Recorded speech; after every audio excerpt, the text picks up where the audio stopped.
కానీ మనం అబ్జర్వ్ చేయాలి. నెక్స్ట్ థింగ్ ఏంటి అంటే చాలామంది పార్సల్కి అడిక్ట్ అయిపోయాం. పార్సల్ తీసుకొచ్చుకొని పూర్తిగా తిన్నాము అంటే తినము, స్టైలిష్గా కొంచెం తింటాము, మిగతాది దాంట్లో పెట్టి ప్యాక్ చేసి ఎవరు చూస్తున్నారా చూడట్లేదా అని పడేస్తూ ఉంటాము. సో అప్పుడు ఏమవుతుంది అంటే పాపం మూగజీవాలు, ఆవులు, మేకలు, వాటికి తెలియదు అవి మనని హాని చేయట్లేదు, కానీ మనం ఇంత చదువుకొని వాటిని నాశనం చేస్తున్నాం, వాటిని తగ్గిస్తున్నాం, వాటికి సంతత అనేది తగ్గిస్తున్నాం మనం. సో రీసెంట్గా కరీంనగర్ దగ్గర ఒక ఆవు కడుపులో 32 kgs ప్లాస్టిక్ వెళ్ళింది. అదంతా ఎవరు చేస్తున్నాం? మనమే. మనం తెలియకుండా ఇదంతా చేస్తున్నాం. అర్థమవుతుందా? నెక్స్ట్, సో ఒక మున్సిపల్ వర్కర్ చేతిలో తనకంటూ తన ఫ్యామిలీ ఉంటుంది, తనకు కూడా ప్రొటెక్షన్ ఉంటుంది.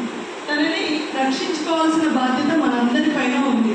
సో మనము మన ఇంటి నుంచి మిక్స్డ్ వేస్ట్ ఇస్తే మనం తడి, పొడి, హానికరం అంటే మిడిల్స్, ఇంజెక్షన్స్ ఉంటూ ఉంటాయి, అన్నీ ఆ విధంగా గ్లాస్ ఐటమ్స్ కూడా ఉంటాయి. ఆ విధంగా తనకి తీసుకోవాలని ఇచ్చేస్తూ ఉంటాం. తను చేయి పెట్టి వెళ్ళినప్పుడు తన చేతి గుంజుకోవా, తనకు ఒక ఫ్యామిలీ ఉంటుంది. సో తనని రక్షించుకునే బాధ్యత మన అందరి పైన ఉంది. నెక్స్ట్, సో ఈ విధంగా యూనివర్సల్ ప్రాబ్లమ్స్ ఎక్కడ చూసినా కూడా ఇలాంటి ప్రాబ్లమ్స్ ఉంటూ ఉంటాయి. మరి సిద్దిపేటలో ఏ విధంగా ఉంటే ఏ విధంగా సొల్యూషన్ని ఇంప్లిమెంట్ చేసామనేది చూపిస్తాము. ఇప్పుడు 2020 వరకు నేను కూడా ఇక్కడ 2 way సెగ్రిగేషనే చేసేవాళ్ళం. ఒకటి వెట్, ఒకటి డ్రై, అంతే.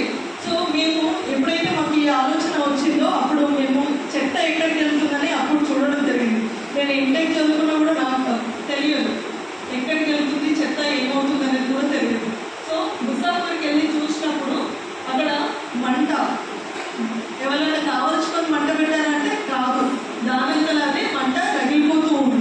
ఇంకొక సైడ్ చూస్తే రాపికర్స్, పాపం మనకు కావాల్సింది వేస్ట్ ఏదో ఒకటి కలెక్ట్ చేసుకొని అది ఓల్డ్ ఐరన్ షాప్లో ఇస్తే ఎంతో అంత డబ్బులు వస్తే దాంతో ఒక జీవనం కూటి కొరకు తీసుకునే వాళ్ళు చాలామంది ఉన్నారు.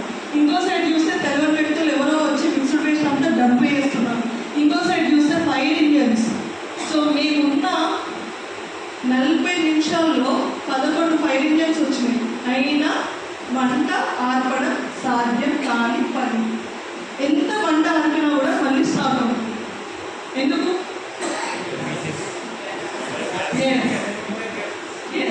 నెక్స్ట్,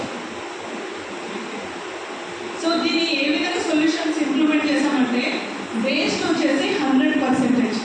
ఎస్, దాంట్లో మెయిన్ వచ్చేసి బెడ్ వేస్ట్. పొద్దు నుండి నైట్ వరకు మనం ఎక్కువ యూజ్ చేసేది waste, bed waste. So bed waste వచ్చేసి 60%. నెక్స్ట్ డ్రై వేస్ట్ వచ్చేసి 35%. నెక్స్ట్ హజార్డస్ వేస్ట్ వచ్చేసి ఓన్లీ 5%. కానీ మనం అందరం ఏం చేస్తున్నామంటే ఈ బెడ్ వేస్ట్ వచ్చేసి ఏదో రకంగా రీయూజ్ చేస్తున్నాం, ఏదో రకంగా మనము మళ్ళీ యూటిలైజ్ చేసుకుంటున్నాం. డ్రై వేస్ట్ని ఏదో రకంగా రీసైక్లింగ్ చేస్తున్నాం, ఏదో రకంగా యూటిలైజ్ చేసుకుంటున్నాం. మరి హజార్డస్ వేస్ట్ని ఏం చేయలేదు, దాన్ని తగ్గించాలి. ఓకే, నెక్స్ట్ మనం ఇప్పుడు కొత్తగా వచ్చింది, ఇంతకుముందు 3R ఉండేది, ఇప్పుడు 4R వచ్చింది. ఆ 4th వన్ ఏంటి అంటే దేన్ని రిఫ్యూజ్ చేయాలి. ఓకే, సో ఫస్ట్ ఎక్కువ శాతం ఏముంది? బెడ్ వేస్ట్, అవునా? సో బెడ్ వేస్ట్ వచ్చేసి 60, డ్రై వేస్ట్ వచ్చేసి, అంటే బెడ్ వేస్ట్ని మనము రీయూజ్ చేస్తున్నాం, డ్రై వేస్ట్ని రీసైక్లింగ్ చేస్తున్నాం. 60 + 35 ఎంత? 95 మనకి ఏదో విధంగా యూజ్ అవుతుంది, ఓన్లీ 5% తప్ప. కానీ జనాలందరూ ఏం చేస్తున్నారంటే ఆ 5% ఈ 95%లో కలిపి అంత వేస్ట్ అని ఒక మంచి ముద్ర కొట్టి ఇలా పెట్టేసుకున్నారు. అంత వేస్టా? కాదు. సో ఓన్లీ 5% వేస్ట్, మిగతా 95% మనకు యూటిలైజ్ అవుతూ ఉంటుంది. ఓకే, సో ఫస్ట్ ఎక్కువ మోతాదులో ఏముంది? బెడ్ వేస్ట్ 60% కాబట్టి ఫస్ట్ దాన్నే స్టార్ట్ చేశాం. సో ప్రజలందరికీ ఇంటింటికి వెళ్ళడం, బెడ్ వేస్ట్ గురించి చెప్పడం, తడి చెత్త అంటే ఏంటి అని చెప్పడం, తీసుకోవడం, ఈ విధంగా స్టార్ట్ చేయడం జరిగింది. నెక్స్ట్, సో ఎంత చెప్పినా మీకు అందరికీ చెప్పాము, ఎంత చెప్పినా ప్రజల్లో మార్పు రాకపోతే 48 డేస్కి మేము ఏం చేస్తామంటే ఎవరైతే మిక్స్డ్ వేస్ట్ ఇస్తున్నాడు, సో ఎంత మా చేతుల ద్వారా, మున్సిపల్ వర్కర్ చేతుల ద్వారా, దేని ద్వారా సెగ్రిగేట్ చేసినా కూడా వినని వాళ్ళని ఏం చేస్తామంటే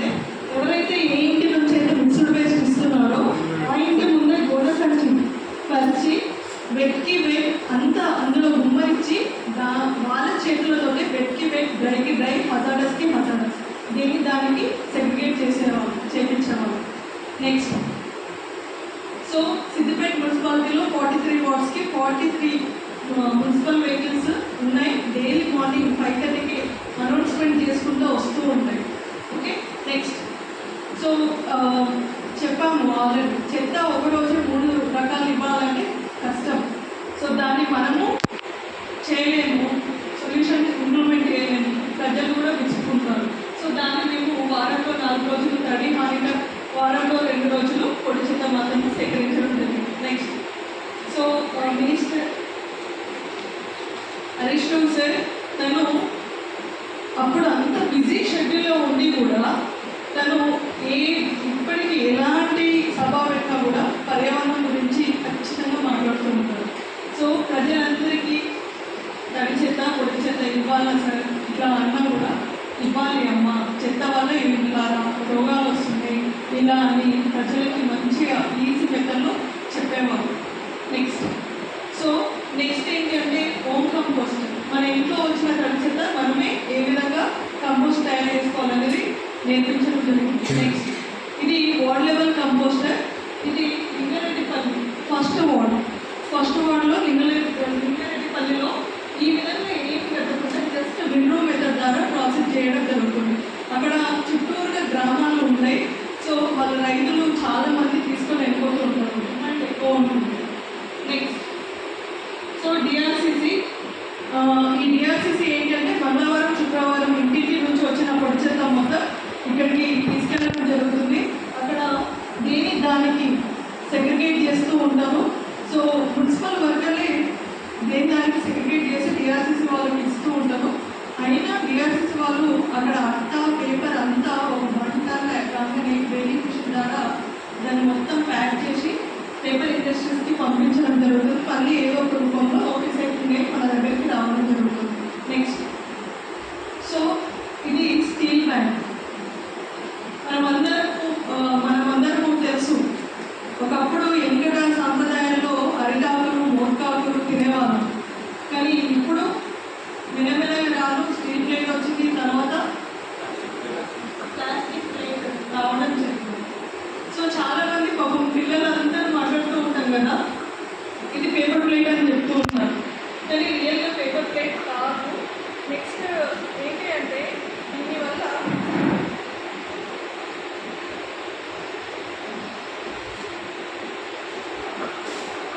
దీన్ని మొత్తం కాల్ చేస్తే చిన్న చిన్న డ్రాప్స్ పడుతూ ఉంటాయి.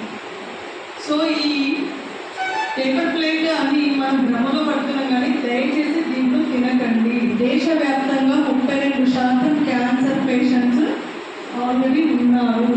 2030 వరకు ప్రతి కుటుంబంలో ఒక క్యాన్సర్ పేషెంట్ ఉంటారని అంచనా సర్వే తేలుతుంది.